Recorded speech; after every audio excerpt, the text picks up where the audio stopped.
this Formula One 2025 season, Lando Norris weathered the storm. He withstood all the pressure from four-time world champion Max Verstappen to win the opening race of the year. He'll be on that podium very soon alongside Verstappen and George Russell for company. But it was not to be for home favourite Oscar Piastri. Let's get into it. Welcome to your post-race show.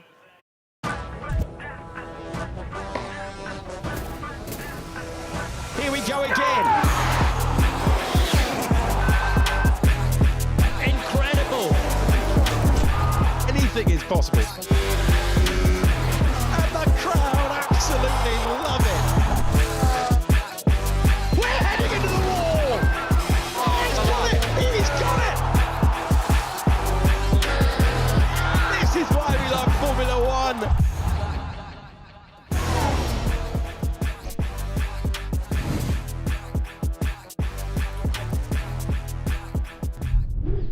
Well, we thought it might be chaotic. We did not know it would be quite so enthralling. That Australian Grand Prix had a bit of everything, including heartbreak for some home heroes and rookies. But it is Lando Norris who wins the first race of the year. Formula One is so back, and it's so good.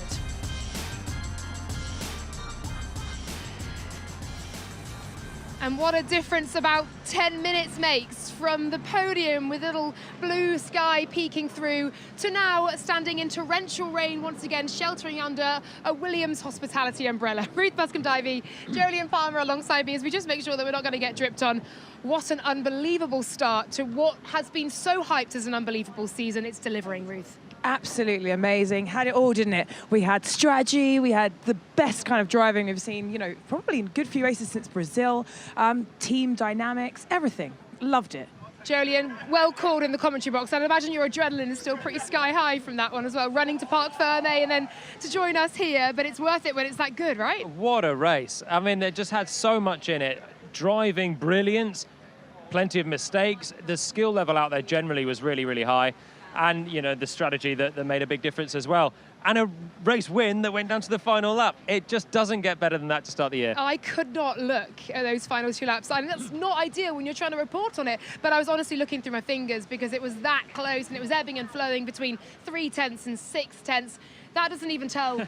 Don't over push, and you got a Red Bull right behind you. But that doesn't even tell a quarter, a tenth of the story. Here is a race recap. We meet again to witness a spectacle like no other. No way, Isaac Hadjar. He looks disconsolate. The new season is underway. Max Verstappen roars by. Big moment into the wall. Jack Doohan on debut. Carlos Sainz has found the wall. It's not just the rookies. We're going racing once again in Melbourne. Can we find a clean lap? Oh, and Verstappen is off. Verstappen goes deep. Through goes Piastri.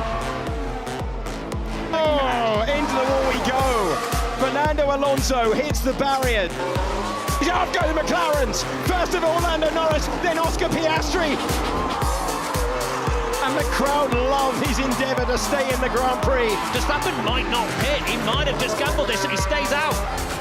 And off the road we go. The rookie struggling in the wet again. Norris weathers the storm. Lando Norris wins the Australian Grand Prix. What a win for Lando Norris and McLaren, but what a drive from Max Verstappen. And George Russell getting onto the podium as well. I think that race had just about everything. Jubilation, heartbreak for some of our rookies and Fernando Alonso. But coming to Lando Norris and McLaren, I think my question that comes to mind on having watched that race, having watched that recap, having seen all that went on the pit wall between the driver, would the Lando Norris and McLaren of last season, Ruth, look at the sort of middle of last season certainly, have won that race today? Or how much have they learned to ensure that the victory was theirs? Yeah, I think that's a really good question. I mean, you never really know, do you? But I don't think he would have. You know, I think the start which has been a weak area before, was brilliant. You know, held the lead. I think the communication with his race engineer, how calm he was on the radio, that was a really big improvement. And genuinely, the debate rages on about whether or not he's a great wet weather driver, but that's the best I've ever seen him drive in wet conditions in a Formula One car. Jolien, what do you think?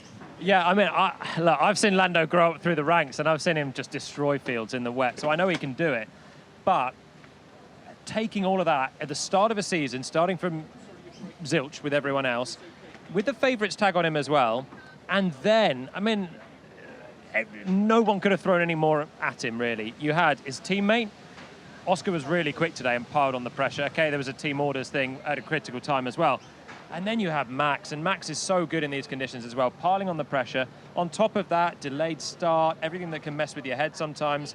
And the strategy calls which McLaren nailed. I don't know if they would have got it right last year. They missed a lot of these opportunities, but first one, and they've taken. It feels like one today that was on an absolute knife edge, and you wouldn't blame a team for getting it wrong because it's a question of seconds and millimetres out there. But Ruth, the team orders that came on lap 29 of hold position when they were 1-2 with a sizable gap over Max Verstappen, wait till it's dry, we clear the back markers, would that have come last year? I don't think it came on Friday. Zach said he wasn't going to do that till race 17. So yeah, lap 29. No, I like it. I think it's obviously, you know, it's never nice if you're the second driver, but I felt like in that moment, when they were at that point just before the crossover, it wasn't the time to fight. There are other moments where I think it was, and I think that's why they changed the radio message as soon as it got past that kind of critical will it rain, won't it rain moment, that they didn't really want to lose their safety car margin to the cars behind. What didn't make sense to me was that delay of 5 seconds, because that's the critical time when you're the driver behind, and it just took the wind out of Oscar's sails at that moment. But I don't think it would have made a difference in the grand scheme. I don't know if Oscar had enough to sneak through at that time, but it's interesting for race one and what could be a title battle between the two. Yeah, we'll come to more of it in just a second, but we're going to introduce our first driver of the day, and it is Yuki Tsunoda. And Yuki, I'm gutted for you. Well done. Look, you've weathered the storm here today in Albert Park, but it was such a promising qualifying and a great race. P12 ultimately out the points. Just talk us through what happened in the latter stages from your point of view. Yeah, very disappointed race today, especially how we were running very, very well until last 15 laps, fighting for P4, P5. Yeah, just the weather didn't come towards us this time. You know, unfortunately, obviously, a couple of things that we could done better, but at the same time, just a bit of unfortunate situation happened. And after I went, you know, I came into the pit and rejoined to the truck, I was P11 after from P4. So, yeah, that was unfortunate, but at the same time, something definitely to learn for the future. Well, look, you didn't get the Red Bull drive, but you're still out qualifying Ferraris and racing with them today. At least the pace of the car and the confidence that you can take from this, it must be something. Yeah, I mean, a positive thing is, like you said, you know, we had a good pace this weekend. To be honest, some of it, we were a bit unexpected, but at the same time, you know, I think we had a good pace and we had good confidence into the future, which is the most important thing. And you know, next weekend is going to be China, which is spring qualifying. Obviously, it can be very, very wrong, but at the same time, if we're able to perform as much as we have in straight away in the FP1 this weekend, I think we're going to have a good race weekend and come back strong. So that's what we have to aim for. Yuki, first off, well done for your performance this Thank you. weekend. I've been looking at your telemetry yesterday, stunning. And well done for your driving, you know, today. How now you're in that team leader role, do you take effectively pitting one lap late and make sure that you take all the positives from this weekend back into that team? When we have, you know, maybe a strategy error, how do you deal with that as a driver? Obviously, not easy, you know. Especially, I saw Williams ended up P4, which we were fighting almost whole race and able to keep behind myself. So, you know, a mixed feeling, but at the same time, you know, doesn't go forward if I just, you know, shout or, you know, something, just say negative things, you know. Obviously, team felt exactly the same feeling as me. And, you know, definitely we're not willing to obviously go backwards. So the most important thing is we have to avoid this situation for the future. And I'm sure it will happen like this in a couple of times in this year. So, and like this tight field, every bit's going to be very important. So we will improve for sure. Yuki, the pace is there, that's for sure. Thank you so much. Look, well done today. It's been an unbelievable race to kick things off. And yeah, head up for China. We'll see you there. Thanks so much. Thank you. They are queuing up fast and furious. Let's please now welcome in Alex Albon and James Vowles. I think he had a great race and he just fell through. I thought they were going to bring you in with him, and I thought that's a bit brutal for two of the stars, and it's gone all right for one and slipped away for the other. I think I heard them saying, let's just get Yuki to out before we bring in Williams. But look, congratulations, guys. That is sport, isn't it? The highs and the lows, and sometimes it's a low, like we saw in Australia for you guys, of course, last season. Right now, it's very much a high. Alex, I'm going to come to you. P4 in this race. I was saying, P6. I wish this wasn't the first race, because there's not like the appreciation for a P4. You know, when you're fourth in the championship. I know, but when you grind it out and you've had a tough season and then you get that P4, it's like amazing. We've just gone in and we've come from immediately P4. I am very happy. I'm not saying I'm not, but I don't even know how the race went. I need to watch it back. I need to understand what went on. It was chaos. But it wasn't a fluke that you're in P4 because you qualified P6. And James, bringing you in here, this pace is real. Is it Australia specific, or does your car now have a greater operating window at a number of tracks? Is this pace going to stick about? No, I don't think it's Austria specific. I mean, if I just summarise it, we were actually fast in Bahrain, testing completely different track, different surface. We were fast when it was 48 degrees on track on Friday and fast in the wet on Inters. So there's probably a good mix of conditions where we're okay. We've got to be realistic. I think Ferrari had a bit of a nightmare today and they have a very quick car in those conditions. But Alex did a great job defending against near enough the whole field behind at certain points and brought us into a fourth place. Look, we also must talk about Carlos Sainz as well. Gutted for him, just to obviously crash out on an opening race for Williams. He was saying it might have been something with the car. What can you tell us about that? Yeah, I think, first of all three different conditions. You saw Fernando as well went off on a similar thing. What we can see at the moment is it was just on an upshift. He wasn't requesting more throttle, and effectively there's a little bit of over delivery of the rear axle, just at the point where his rear wheel's on a white line going around that corner. Now, it's not one or the other, never with these things, it's a combination, and it was treacherous out there. But something for us to look into to make sure that in these difficult conditions we can provide a car that's predictable. Alex, I'm fascinated into your mindset for this weekend, because you said you weren't nervous today. No. You said you felt for the rookies because you knew it was going to be tough, and most of them did end up crashing. But how were you so relaxed, starting so high amongst the big boys? You had Lewis just behind you for so much of that race. Honestly, I don't know. It's just been... When you feel like the car's good and you feel like you're driving well, you just feel like you got it covered in a weird way. And I feel like we've had these races before, and I knew that as a team we are good in these kind of random races. We get our elbows out. I think Canada was a good example last year before we had an incident, but for the most part it's an opportunity, and I see it more that we've got the experience over our rivals. When I look at our rookie lineups, there's a lot of rookies coming in. It's opportunity, and that's not to say to discredit them at all. It's just that we know what it feels like to drive in these conditions, and we know how hard it is. And honestly, I was under driving for most of that race because you don't know where that limit is. It's so hard to know when you had a gust of wind or the tyre starts to overheat one corner to the next. It's just knowing how much you're willing to put on the line, and we survived that one and got it through. Yeah. So, I mean, I've been bitten by you before at this place, so I know how good you are, because this man did 57 laps on a hard tyre back here in 2022, and James knows exactly how much the strategy around here makes a difference. There was that safety car infringement that the kind of the Melbourne gods gifted you back with the safety car. Yeah. How, when you're in that car, when you're on track and the conditions are changing, how do you work with the team to get the strategy calls right? Because you got about 50 strategists in your team, including your team principal. I don't do it anymore, don't worry. But to be honest with you, you need help. You don't know what the weather's doing, and the communication is some area that we've always been working on, trying to improve, especially in these kind of interchangeable conditions. Just the relevant information for me. They knew exactly when the rain was going to hit and how hard it was going to hit. I honestly if you remember on the radio, I remember, don't worry. I was against it. I thought, what are we doing? It's bone dry coming out the pit lane. I was like, okay, we've definitely lost out here.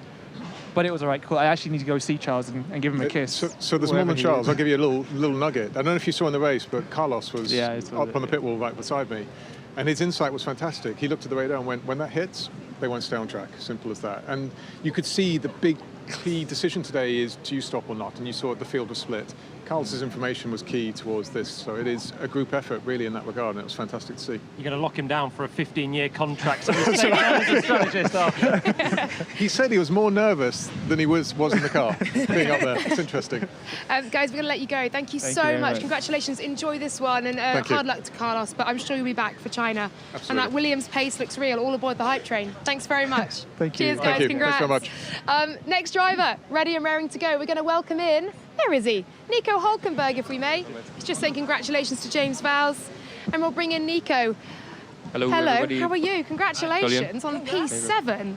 Brilliant result for a Sauber that battled so hard for points. Well, that's about for a Sauber. How you say that? I'm going to caveat it now. Discriminating, that's no, already. Never. I'm going to caveat it by saying, as the sun comes out, just to troll us all, yeah, by saying place, that, hey? you know, they scrapped so hard for points last season. There's been a step on, hasn't there? And this was a race in which you could really capitalise on some chaos, Nico, with your experience. Yeah, we did. I mean, first part of the race, we were, nowhere really. And obviously, actually, I think just in the last, 15, 20 laps, I think, the race came towards us. Obviously, lucky with the safety car to bring the field back together.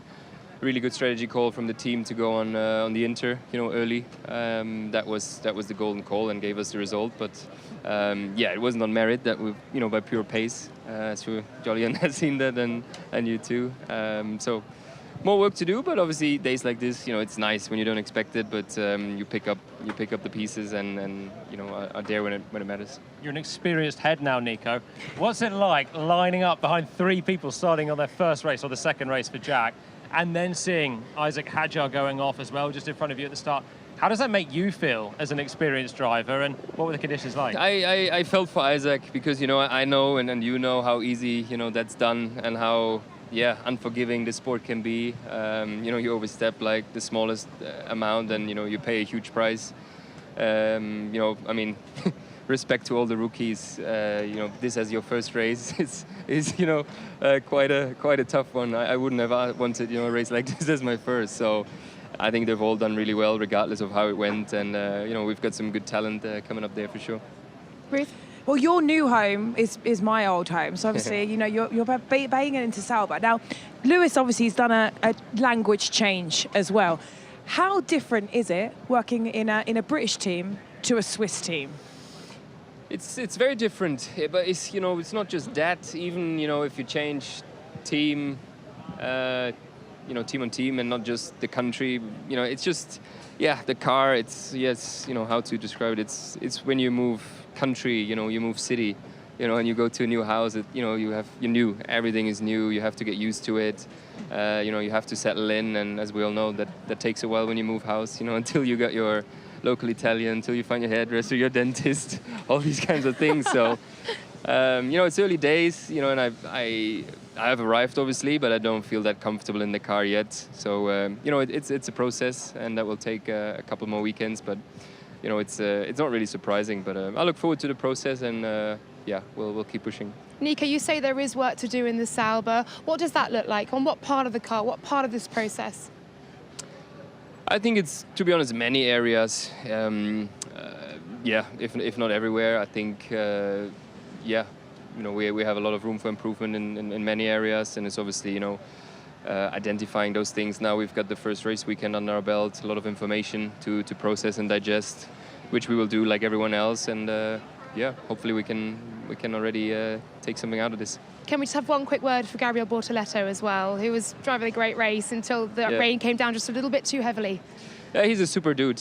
Honestly, great guy. He's so humble, so down to earth, and bloody fast as well. I really need to get my stuff together and bring my A game, because he knows how to drive, and he's really switched on, really smart. So he could be a handful for me later in the season. But I think he's got a long and good career ahead of him. That's mega. You seem a great team. Well done today. Thank you. Take the points. All right, great stuff. Great for Saba. Okay, not to be for Oscar Piastri today. At one point, 3-4 tenths from overtaking his teammate for the lead, and then it wasn't. Let's hear from him. Hey, Oscar. Well, obviously, massive commiserations. Just talk me through how you're feeling right now. I felt better. Just disappointed, obviously. Honestly, don't know what to say, really. Obviously, a mistake for myself, but I think for it to have the consequences it did was a little bit unfortunate. So, obviously, I've only got myself to blame. Tried to push too much in those conditions, but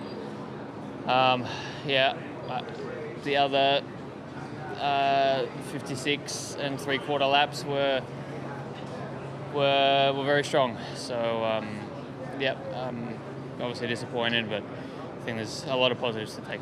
I was going to say, I know it's no consolation now, but you were so fast in that race. Like, it showed that you had the pace to go and win it today. When the dust settles, do you think you'll be able to hold on to that for the rest of the season? Still 23 races to go. Yeah, definitely. Obviously at the moment it doesn't really feel like that, but I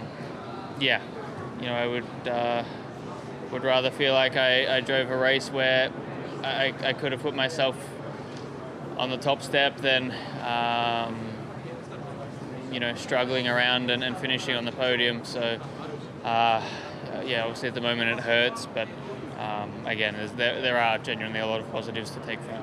I'd like, thank you. That, I think, is the most disconsolate, the saddest, the most upset I've seen Oscar Piastri after a race. And he's had frustrating or difficult races before, Jolyon, but for me he was struggling to find the words to even express the disappointment he has for today. It's gutting for him, and actually he knows he can only blame himself, as he said, for that moment. No, I don't even blame him. I mean, Yeah. I think firstly, he was actually the best driver in the field for a lot of that race, and he said he drove 56 great laps. He did. He was actually a bit quicker than Lando. He put the pressure on Max and forced a mistake, which is not very easy to do on a 4-time champ as good as Max. And then he caught Lando, had to back off with the team orders, and was just pushing again. Just blame the weather on that one. Lando did a very, very similar mistake just in front. The two were pushing each other so hard, and it's just about who could get back to the track quicker. And Lando managed to find the track. Oscar just went a little bit further down the grass. It's a lottery at that part. And when you're driving in the slicks, in the dry, and then you get the rain, you can't guess where the track's going to be. It's just a pure bit of luck to turn in and hope the grip's there. Obviously, the two of them found that out. If you're further back, if you're Max, George, they can see the McLarens have gone off. Oh, okay, I'll take out 10% coming into this corner. But when those guys are just hustling like that, you have to take the risk because they're fighting. Oscar's fighting for a home win. I think it's just unlucky for him, to be honest. I'm a bit gutted for him because Australians had never been on the podium here. I genuinely thought not only the podium, I thought he could have won that one. I really did. And Ruth, just quickly on those team orders, how difficult is it to give a driver team orders to say whole position, where at one point he was between 3 and almost 4-5 tenths a lap quicker than Lando Norris? Yeah, it's both things, right? It's really hard, but it's also your job. And, it wasn't forever. They did say it's for this period of the race, and then we'll go back to it. And I have to say I was impressed, and I agree with it. But why the 4 laps, though? Why literally 4 laps? You're closing in, you get to half a second back with DRS, and it's like, whoa, calm down. And then he's 2 seconds back, it's like, race on. It's like a safety car Australia doesn't particularly like Australian drivers. It's the juju. It was just unfortunate timing for me. When he got there, it was just unfortunate that was the key point as we were getting close to the crossover. Or actually, it was the fact that as the track was drying, that was the bit where Piastri was really, really fast, so he got close. But it was so close to the crossover. Honestly, for me, I would have done the same thing. I think they were jittery on the pit wall. But hey, it may not have made a difference in the end anyway. Well, if they raced and then taken each other out, and then we lost the championship at the end of the year. Strategist wants team orders, drivers doesn't. I must say also, Oscar Piastri's move on Lewis Hamilton, so brave in the conditions we had then to get up to ultimately P9. You can see it here. I mean, Jolyon as a driver. Oof. Yeah, bring it on. Bring it on. It's actually, so it's a high-speed corner, turn 9. He gets well alongside. He's very close to both Lewis and the wall. But it's not as risky as you might think because he's quite cautious on the entry. If he hoons it around the outside on the braking and carries the speed, that's the risk. But he's sort of moderated his speed coming in. He's seen where Lewis is. Lewis has slowed to try and also prepare the exit a bit. And then he's thought, okay, now I will release. And he's obviously got a tight turn 10. It is a brilliant move, don't get me wrong, but it's a well-calculated move as well. Okay, it's time to hear from one of the rookies who did make it to the checkered flag. One is Ollie Behrman, of course. He looked pretty happy as he came out, not to crash after 2 crashes in 2 days here in Australia. But what about Kimi Antonelli? Hey, Kimi, congratulations. Considering where you started, you must be delighted with our result. Yeah, I mean, it was a really, really eventful race. You know, we got all the possible condition for our first race. Definitely not an easy one, but you know, super happy. You know, the team did a great job. I was happy also I managed, even though, you know, I did a couple of mistakes which costed me a bit of time, especially with the spin. But I have to say, conditions were super, super tricky. But otherwise, really happy. The team guided me really well throughout the whole race. And yeah, now looking forward to China. How proud are you generally of just the job that you and the team have done this weekend? It feels like you've got up to speed so quickly and you look so comfortable out there in very tricky conditions. No, definitely. I mean, I was really happy with the progression I was having in free practices. Of course, qualifying was disappointing with what happened, and I think, you know, I could have managed a little bit better as well from my side, but it was really good experience. And, you know, today was also a good experience to see how, you know, what happens also from the back and the way I can manage to progress. So definitely, you know, really, really good learning, and I cannot complain about the result. Great stuff. Congrats, Kimi. Thanks. Well, we knew that Kimi had some pretty impressive drives in the wet. He can certainly chalk this one up as one of those as well. Well done to him in P5, not too far behind his teammate at all after all the chaos had unfolded. We'll look at the other rookies then, and Jolyon, we were saying on the grid just how hard a challenge this was for them. I think we didn't quite know even then how hard it was going to get, with, of course, the rain then coming down. A word for Hajar in the barriers on the formation lap, and absolutely heartbroken, and then to be comforted by the father of his hero coming back into the paddock. I mean, oh. Yeah, tough. I'm on an emotional roller coaster even just on this show. 1 minute we have Yuki who's down, then we have Alex Albon who's happy, Nico Hülkenberg, and then you're down again with Oscar, back up high with Kimi, and now it's back to Isaac Hadjar, who was, you know, the lowest of them all, not even starting his first race. But it just goes to show how wacky this race was. You know, if you finished it, you mostly were really happy with what happened, especially if you're in a midfield car. If you didn't, you've got a lot of learnings to do on a rookie season, particularly if you didn't even start it. The learnings are pretty minimal for Isaac. So tough one. He's had a good weekend. So again, when you've got to try and find the confidence out of all of this. As Nico was saying, you know, this is a brutal start. It's the toughest debut I can remember for I mean, I'm Parma drama, so I'd say ever, but for a long time. So, you know, it is really tough. And Isaac's been good this weekend. He was within 0.2 of Yuki. We give Yuki the credit in qualifying. Isaac was not far away. So move on to China. Heart goes out to Jack Doohan as well, of course, on Australian soil, wanting to make a mark with all the pressure of being a rookie, and with Franco Colapinto and 3 other reserve drivers waiting in the wings there. Then we had Sainz. This actually, Jolyon, yeah, just talk us through this. This is Doohan. I mean, a case of the white line again. Yeah, again, you know, it's a rookie thing. It was interesting hearing Alex Albon there just saying he was under driving for most of it. I've been in Jack Doohan's shoes in Monaco, and you've got so much power. You have these white lines on the circuit, and you think in a straight line there, you think, okay, I'll just get on the gas now. All of the way through his junior series, he's been doing that. Now he's got 1,000 horsepower and so much torque. You don't expect that you just have a little twitch of your right foot and suddenly there's a spike of wheel spin and you're in the wall. It's a rookie learning from Jack, and it's nothing more. Lawson and Bortoletto as well, Ruth, both found the wall in that second part of the rain coming through. We can see it now. How frustrating when the call could have been made, perhaps to go on the inters before that, or it was a knife edge, wasn't it? Yeah, I think it's so difficult, right? As a strategist, you're constantly trying to work out, is the juice worth the squeeze?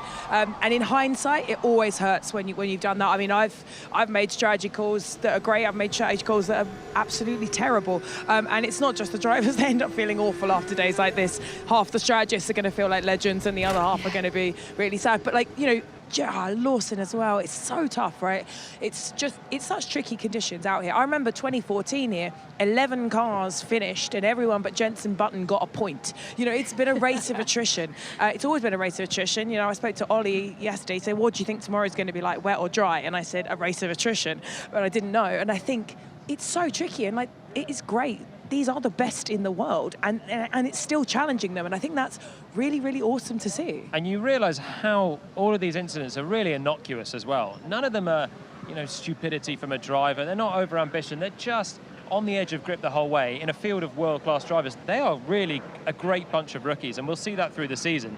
But I think we should go back to the start of this rookie chat and give more credit to Kimi Antonelli, because to come through the field like that, to pull off daring overtakes, to survive a spin, but he was pushing the limits as well, and he had really good pace through it. So the youngest rookie in the field delivered such a brilliant result. And look, the rookies weren't the only ones to find the barriers. Fernando Alonso did as well, so too Carlos Sainz, albeit perhaps an issue with the car. But yes, let's hear now though from Lewis Hamilton, who is very much still bedding in with Ferrari and his engineer. Hey Lewis, talk about having everything thrown at you for your first race at a new team. How pleased are you with you just at least to see the checker flag, even if the final result wasn't what you wanted? Yeah, I'm grateful that I finished. At least I got 1 point, but did I get a point? I don't know if I did get a point. So yeah, but yeah, overall, not what I was hoping for.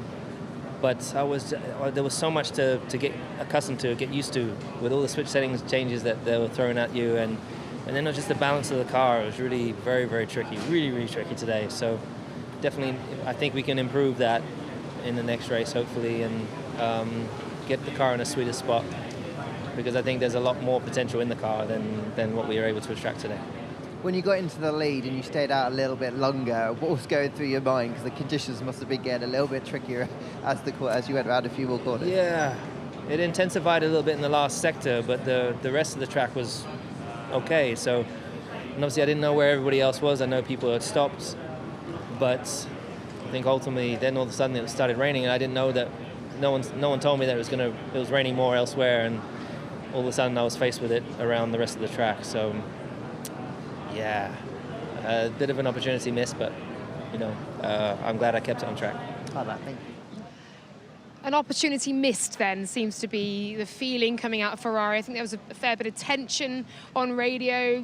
Charles Leclerc also getting a bit spicy with his engineer at one point about the water.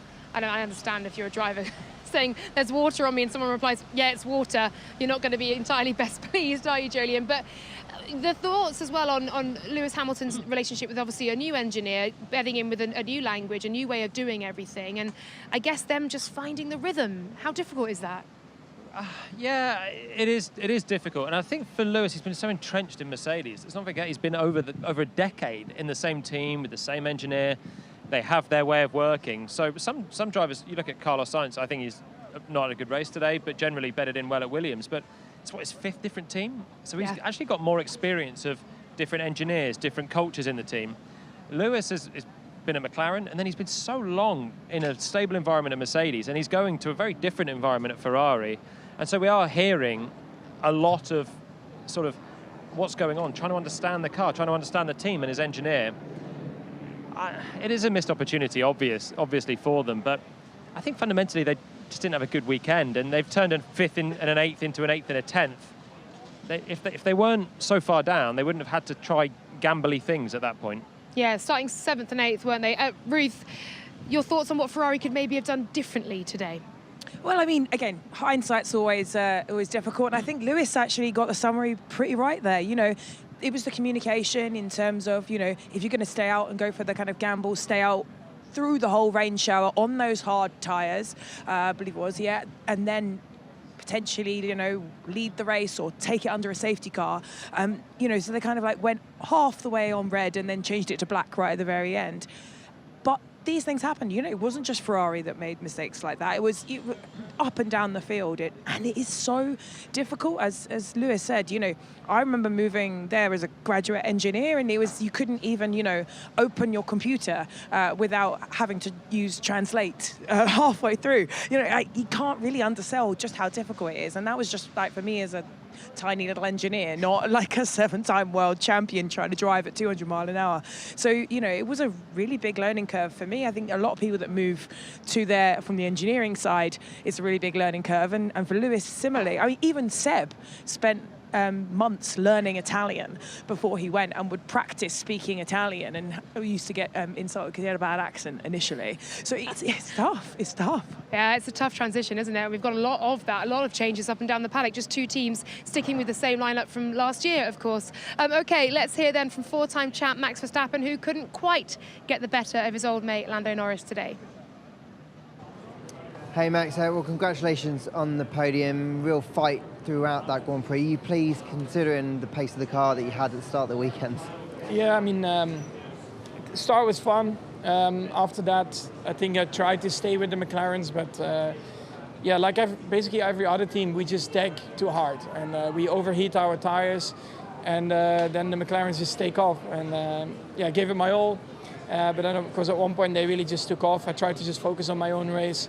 But then, of course, the weather just started to play up again, and it was very difficult out there with the slicks when it started to rain. We tried, of course, something else. It was about to work out, but I can't see the radar, of course, of how the weather is moving in.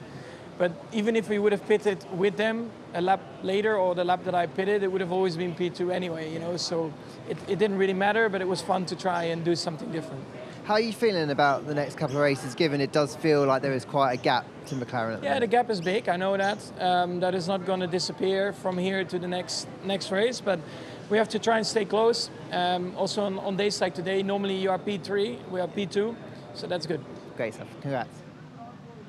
We'll see what that gap is in China, shall we? But Max Verstappen will put up with P2 for today. And there was a pretty bonkers moment where I think we thought Max Verstappen could have won the race, then Lewis Hamilton could have won the race. Ultimately, the rain decided, and Alex Jakes was there every single moment to talk us through it. Well called, brilliant stuff. How's your heart rate? It was great fun. After that one. Who needs a gym membership when you can commentate on Formula One? My word, that was nuts. That was genuinely...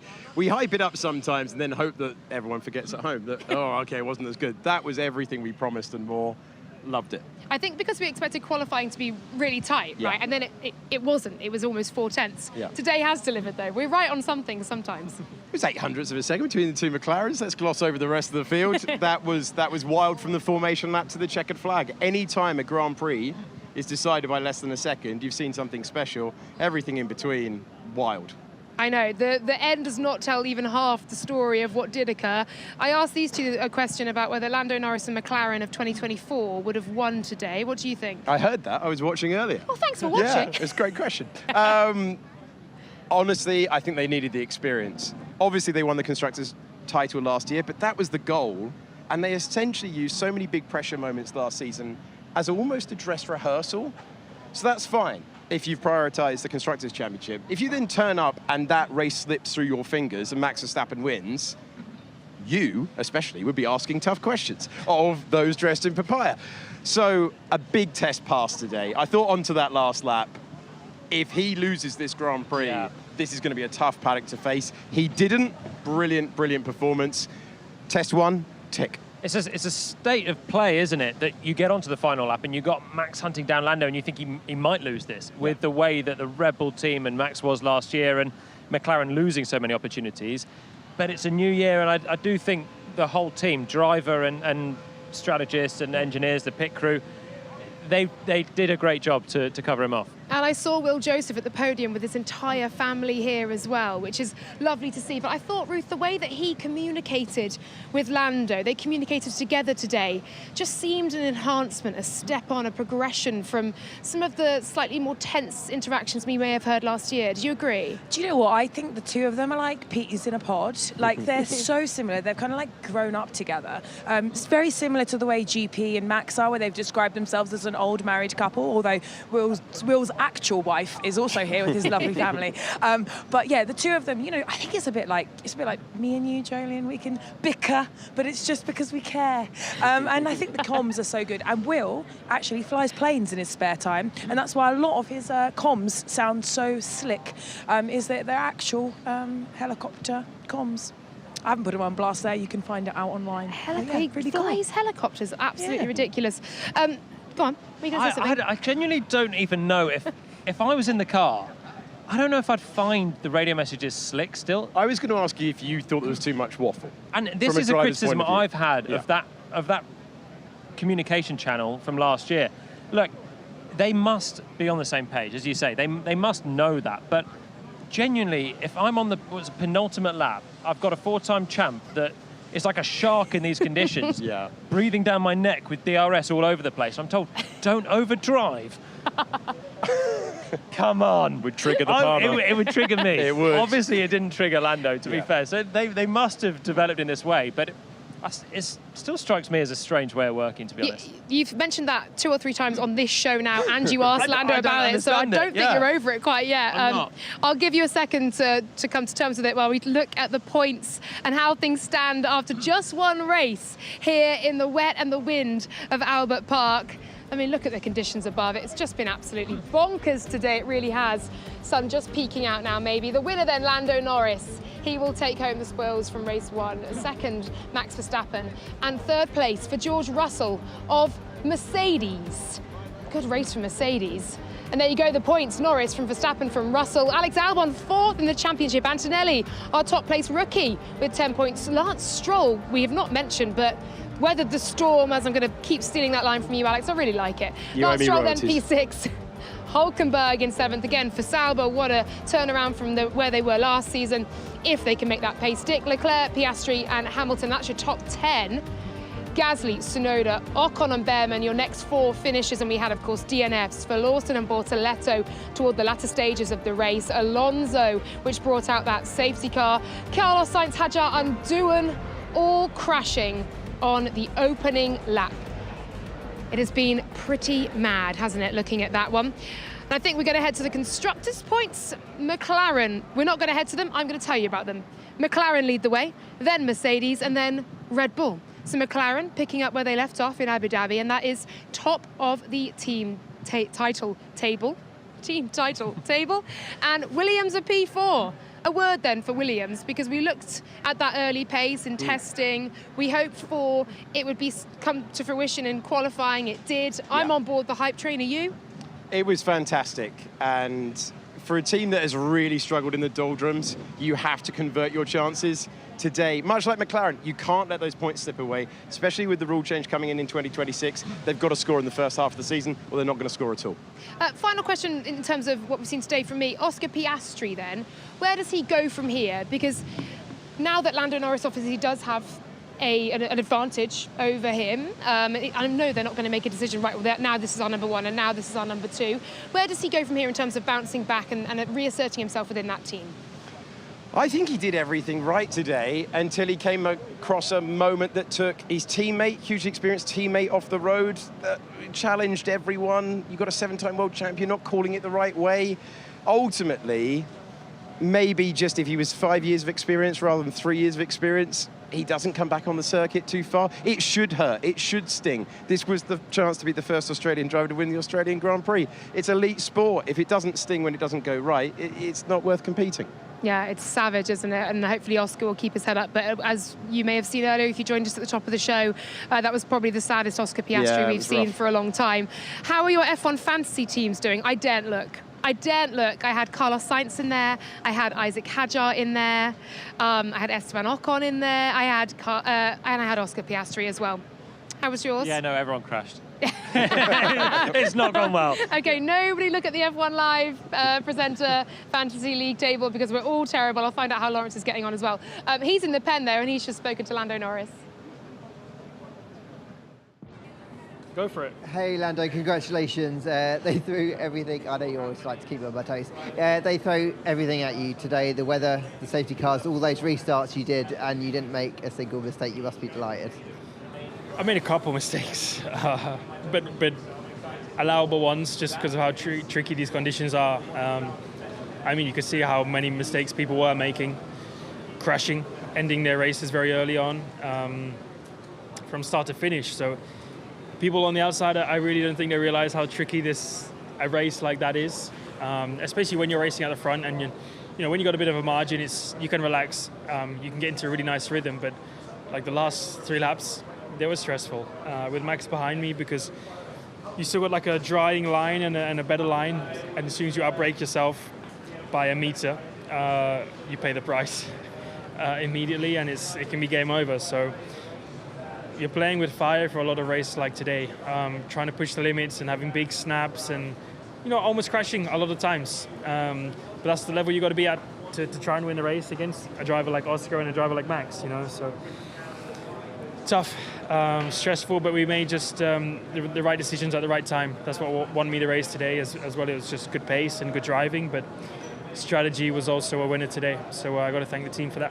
How much confidence can you take from the fact that you were making the right decision personally and the team as a whole? And obviously, even when you went off, you still made the right call to keep it on the track.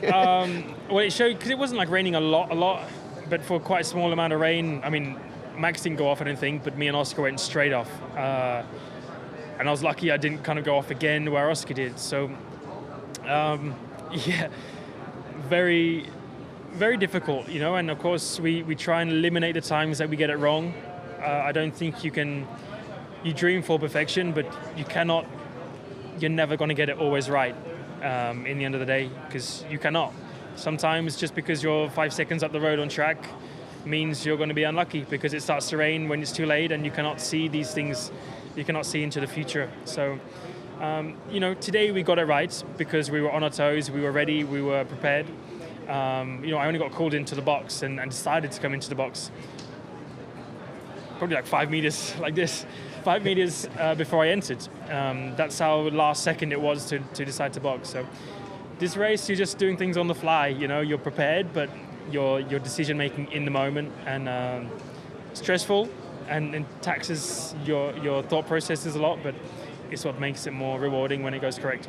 Congrats. Thank you. Andy. My goodness me, their decisions absolutely on the limit for McLaren today. But Lando Norris is your first race winner of 2025. We've got another race to bring you next week, though. It's a double header to kickstart the season, and it is going to be a sprint weekend as well. Let's take a look at what will be a jam-packed schedule. Formula One is back. And it's back with a bang, isn't it? Here we go then. Practice 1, 11:30. Sprint qualifying. I forget that it's straight into the action, isn't it? I forget it every time. Sprint qualifying comes at 3:30, fast and furious, before pre-sprint show for you at 10:20. The sprint race itself at 11 a.m. early doors. Get your coffee in for that one. Post-sprint show afterwards. Then into Grand Prix qualifying 2:30 for a 3 p.m. start. A post-qualifying show just after pole position, and a bumper pre-race show for you 10 to 2 on air, 3 p.m. race start. And of course, your post-race show to come immediately after the checkered flag as well. And that's not all the action you can catch on F1 TV either. We do also have the cool-down room. The cool-down room, if you haven't caught it, is your place to look back at a race weekend, look ahead to the next one. It's a lot of fun. And Ruth Buscombe will be on it this week alongside Chris McCarthy, Tom Deacon, your host, and new presenter Liam McDivitt as well. So big welcome to him in the cool-down room. That'll be a lot of fun after Australia and indeed after China as well. Okay. Final thoughts then from what has been a mad old day. And now, the sun has the absolute audacity to peek out behind that cloud over there. My Alex. current haircut reflects how I feel. Me too. I am dishevelled and entertained. What a start to the season. Great fun. Two excellent adjectives, dishevelled and entertained. I'm sure that's how you're all feeling at home. Ruth, do you have any more adjectives to describe today? I've missed F1 so much. I love it so much. And today really reminded you of all the great things about it. And I got to say, well done, Lando. You know, I'm leaving Australia, putting Lando up in my rankings in my head, then I arrived. Thank goodness it's a back-to-back to start the season. I need another race already. Yeah. And it's a sprint next week as well. I mean, just what a brilliant start to the year. And it's going to be so close the whole way through. You're emotional, aren't you, Jolyon? It's been a big one. It's been a big opener. You've been a jolly Jolyon for most of the weekend as well. It's been brilliant. Thank you so much to Lawrence Barretta in the pen behind, to Alex, to Ruth, to Jolyon alongside me, to all of the team here and back in the UK as well, working through the night. Thanks to all of you for joining us. What a race we have seen here. We get to do it all again next week in China. We'll see you then. This is Formula One's return to China. Look at what it means to those in the grandstand. Welcome to Shanghai. The Grand Prix is go! Ah, he's gone deep. More drama. Oh!